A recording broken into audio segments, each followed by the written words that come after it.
Prijeten pozdrav. V novomeški krajevni skupnosti Otočec se že dolgo časa soočajo z nevzdržnim stanjem v prometu.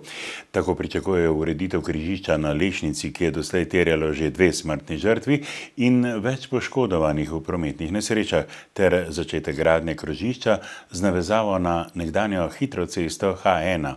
Oboje se jim, sodeč po izjavah krajanov, izmika. Dodatna talna oznaka na cestišču in svetlobni prometni znak nista rešitev na priključku iz Lešnice na regionalno cesto, meni predsednik sveta krajevne skupnosti Otočec Jože Borse. In dodaja, da se ljudje izogibajo temu odcepu. In se vozijo čez vas Jevše pri Otocu, kar pa tam v tej vasi povzroča dodatne težave. Krajani si ne želijo zaprtja križišča na Lešnici, ampak njegove ureditve, da bo torej varno. Recimo jaz vozim po vseh evropskih cestah in taka križišča, tako slabo urejena, tako slabi izvozi, tako nepregledna. Recimo tega ne vidiš nikjer. Ne? Kdo to dela, kdo to riše, te križišča, recimo ne vem, ali imajo vsi ti plagiate, ti arhitekti in projektanti, da to je nedopustno. Sicer pa prebivalci Otočca in okolice že nekaj let čakajo na obljubljeno krožišče z navezavo na staro cesto H1, katerega gradnja se izmika. Začetek, tako Borse, je bil predviden avgusta 2010. Občina bi po njegovem lahko izvajala večji pritisk na naložbenika, direkcijo. Ker imajo zavlačevanja dovolj, razmišljajo tudi o državljanski nepokorščini. To je seveda legitimna pravica krajanov in mislimo, tako razmišljajo tudi ostali krajani, kot vidim, da bi šli v to nepokorščino, saj to je nedopustno, kaj se to dogaja. Krajani pa zahtevajo tudi obnovo ceste Lešnica-Kronovo, ki je po izgradnji avtoceste ostala poškodovana. Vsekakor bodo počakali na odgovor župana Alojzija Muhiča, ki se je včeraj na to temo sestal s pristojnimi na Ministrstvu za infrastrukturo in prostor. Pojasnila, v kateri fazi je projekt krožišča, pa naj bi za našo kamero podal jutri. Še ostajamo na Lešnici, kjer bo vendarle prišlo do dogovora in gradnje krožišča v Šempetru v krajevni skupnosti Otočec. Graditi naj bi ga začeli v tem letu. Tamkajšnjim prebivalcem odgovarja novomeški župan Alojzij Muhič, ki se je na to temo sestal s pristojnimi v Ljubljani. Sočasno z novim krožiščem pa naj bi zaprli nevaren priključek na regionalno cesto na Lešnici.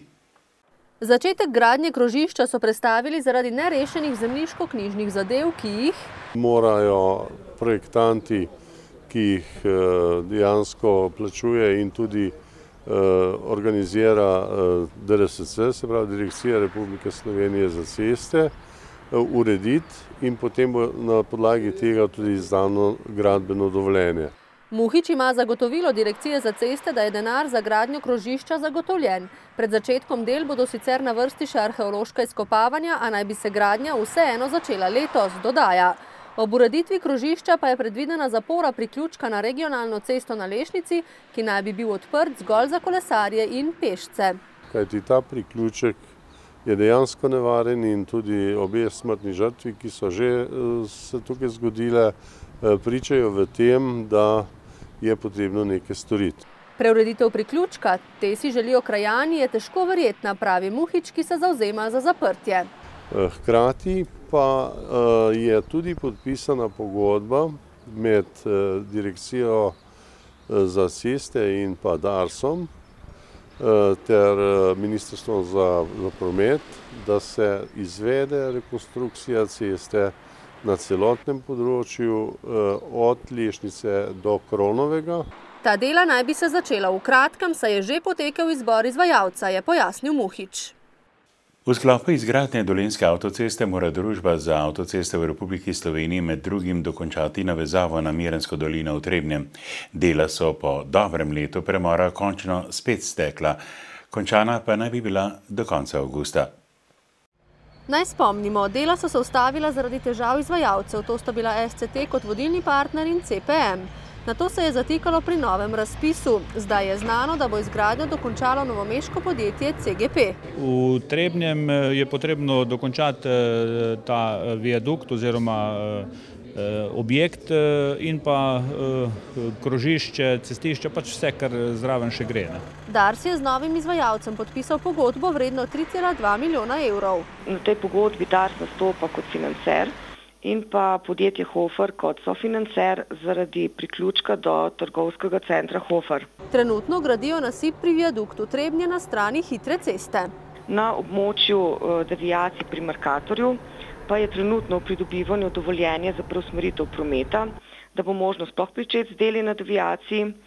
Po sami pridobitvi dovoljenja za preusmeritev pa se bojo na to začela dela na območju devijacije 1.9 oziroma na delu od križišča pa proti Mirni.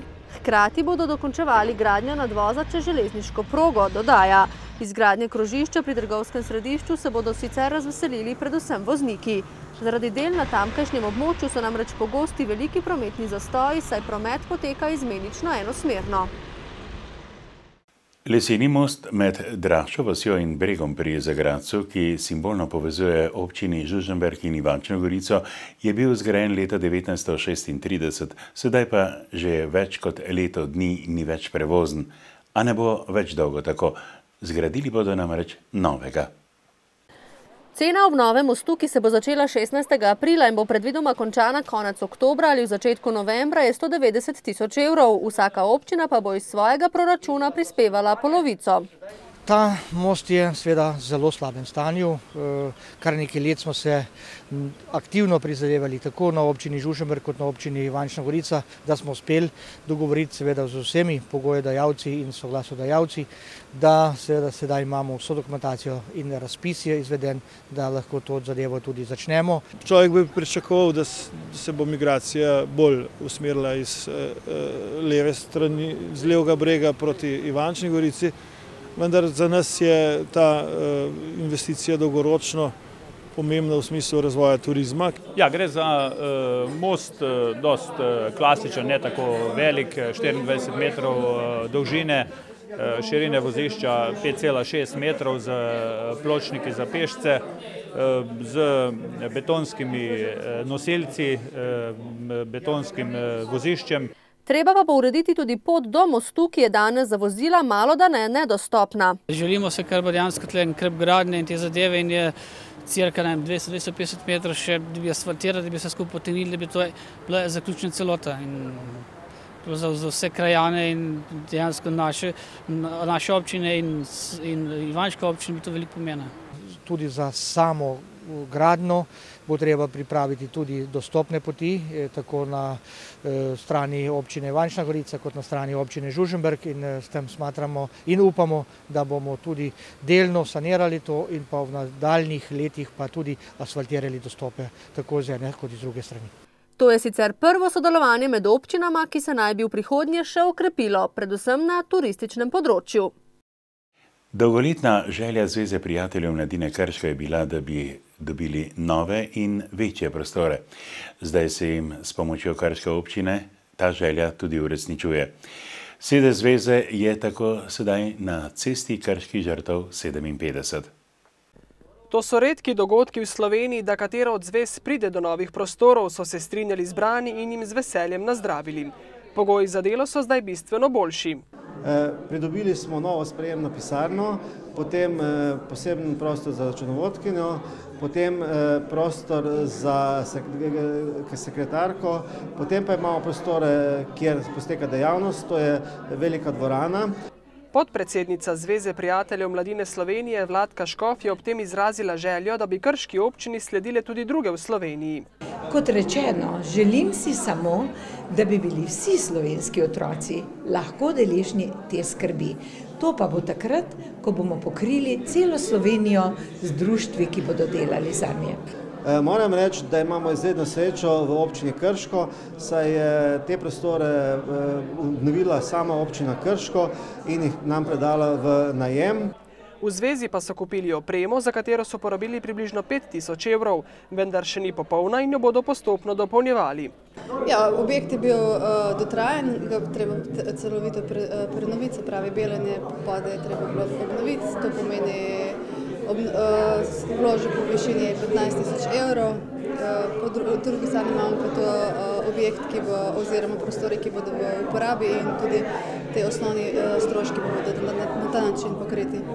Poleg 4 zaposlenih v Krški zvezi prijateljev mladine, ki bo naslednje leto praznovala 60-letnico, se lahko pohvalijo s približno 250 prostovoljci.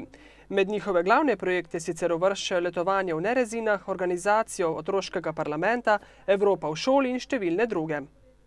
Novi kralj cvička je Franc Tomše iz Globočic vinogradniškega društva Cerklje ob Krki, ki je v konkurenci 1316 vzorcev iz 31 društev dosegal oceno 16,43 točke.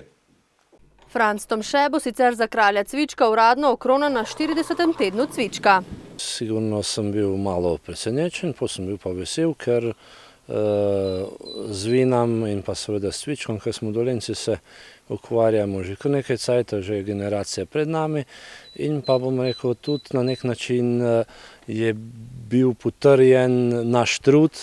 Na družinski kmetiji Tomše sicer obdelujejo 9000 trt in pridelajo 18 000 litrov vina, od katerega je več kot polovica cvička.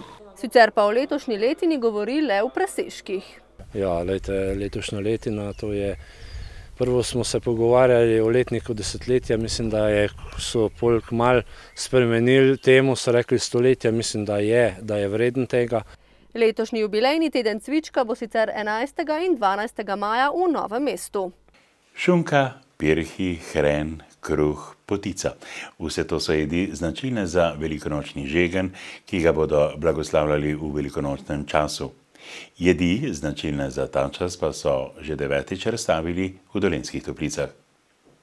Pridne roke članic domačega društva podeželskih žena so tudi tokrat poskrbele za lično postavitev jedi, tako postnih kot velikonočnih. Na tej razstavi lahko vidimo simbolično, kar spada na velikonočno razstavo, to je žegen, jerbas, v katerem je krača, klobasa, pirhi, hren, letenica, potica in seveda domači kruh tudi, ne. Manjkali pa niso niti potice, piškoti in ostale sladke dobrote.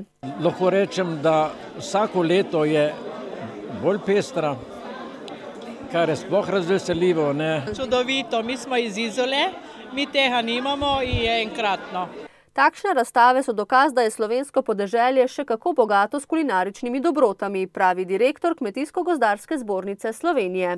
Predvsem je pomembno tudi to, da naše podeželje nekako spoštuje to tradicijo tudi ob takih praznikih in času, kot je velikonočni čas. Izražam čestitke vsem članom društev na podeželju, ki na tak ali drugačen način kako gojijo tradicijo in prenašajo ta izročila. Jaz mislim, da so kmečke ženske motor kraja oziroma gonilo nekega kraja. Saj veste, gospe držijo 3 vogale pri hiši, pa še kje drugje. Vonj po domači kulinariki iz Topliškega kulturno-kongresnega centra pa se bo te dni preselil v marsikateri slovenski dom, kjer bodo pridne gospodinje pripravljale vse potrebno za prihajajoči praznični konec tedna. Tako kot pri pijači je dobro biti skromen tudi pri jedači, pa naj bo žegnena ali ne. Pri pretiravanju pa seveda pomaga hren, zdaj v velikonočnem času pa tudi drugače. Prijetne velikonočne praznike in miru vam želimo, ter vas, ko gledo novic tedna, vabimo natanko čez teden dni.